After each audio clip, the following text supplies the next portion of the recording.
Mentari telah menenggelam. Kini, waktunya kita mengukir cerita di dalam petang. Bersama dengan tubuh yang masih lelah, hati tak pernah putus berdoa.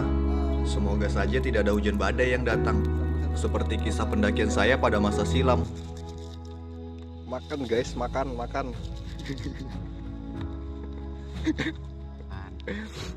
Spaghetti guys. Spaghetti karya anak gunung. Sekarang jadi anak gunung dulu kita. Berhenti jadi anak pub. Giling.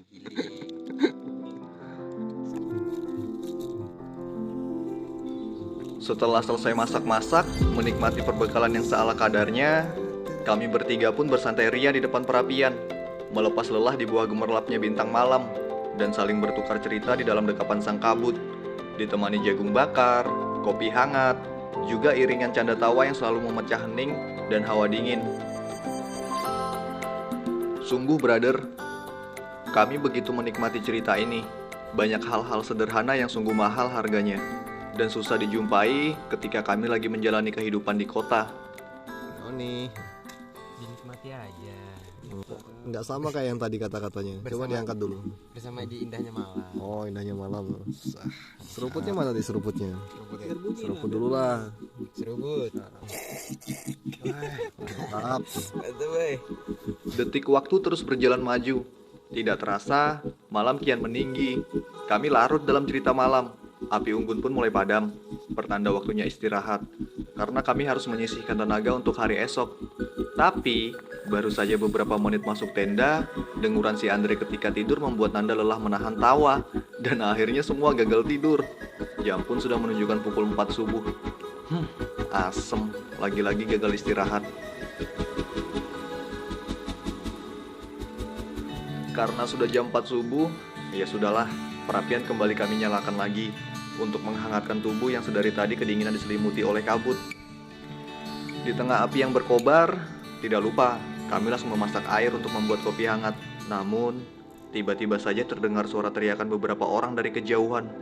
Sontak saja, bersamaan dengan rasa yang sedikit terkejut dan menegangkan, kami pun langsung membalas sahutan mereka.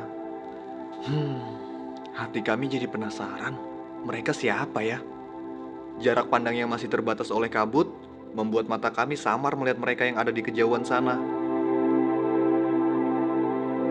Oh iya, tapi kami ingat, hari ini adalah tanggal 17 Agustus. Sudah pasti banyak orang yang hatinya tergerak untuk mengibarkan sangsaka merah putih di puncak-puncak tertinggi Nusantara. Dan di perbukitan yang eksotis tempat kami ini adalah salah satunya. Di tengah rasa penasaran oleh teriakan beberapa orang yang ada di seberang bukit, bias mentari dari ufuk timur pun mulai memancarkan cahaya dengan pesona jingganya. Saya, Nanda, juga Andre seketika saja langsung bergegas menjadi fotografer dadakan untuk mengabadikan keberadaan kami di tengah momen yang cukup langka ini. Dan setelah sunrise itu berlalu, kami juga selesai mengabadikan beberapa gambar. Aktivitas pagi ini pun kami lanjutkan dengan membuat tiang bendera dengan menggunakan kayu yang sudah mengering dan sangat keras agar tahan berdiri tegak dalam waktu yang cukup lama di atas bukit yang eksotis ini.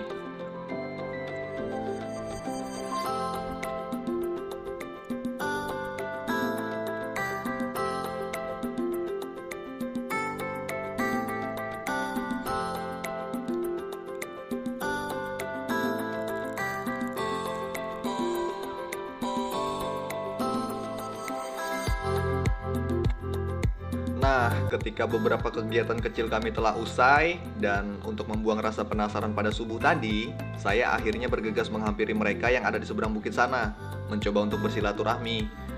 Menempuh jarak sekitar beberapa ratus meter menuju bukit sebelah, akhirnya saya pun bisa bertemu dengan mereka. Wah, ternyata mereka adalah komunitas dari pendaki Kalimantan. Dan sapa ramah sesama pendaki di puncak pagi itu sungguh cukup lumayan kental sekali.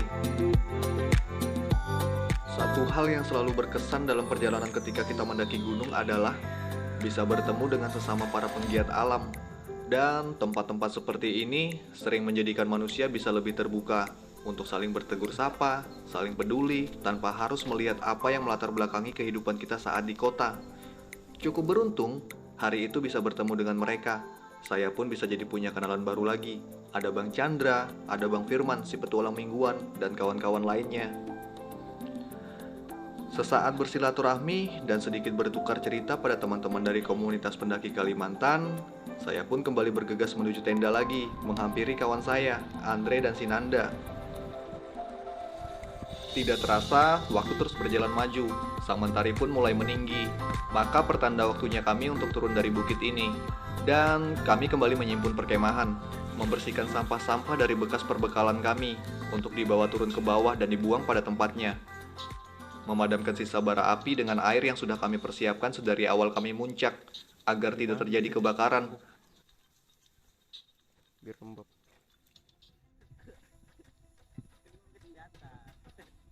Seberes menyimpun perkemahan dan sebelum melanjutkan perjalanan kembali turun ke bawah bukit, kami bertiga pun sebagai putra bangsa mencoba untuk memberikan penghormatan kepada sang saka merah putih yang telah berkibar dengan gagahnya di salah satu dataran tinggi Kabupaten Berau ini.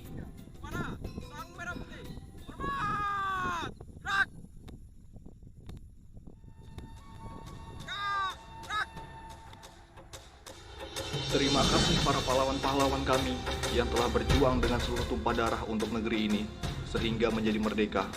Dan jauh dari dalam hati penuh rasa harap, semoga jiwa-jiwa kita pun ikut merdeka, bebas dari terjajah oleh rasa ketakutan-ketakutan yang membuat kita harus terpenjara untuk melangkah dan berkarya lebih jauh menuju kehidupan yang lebih baik lagi.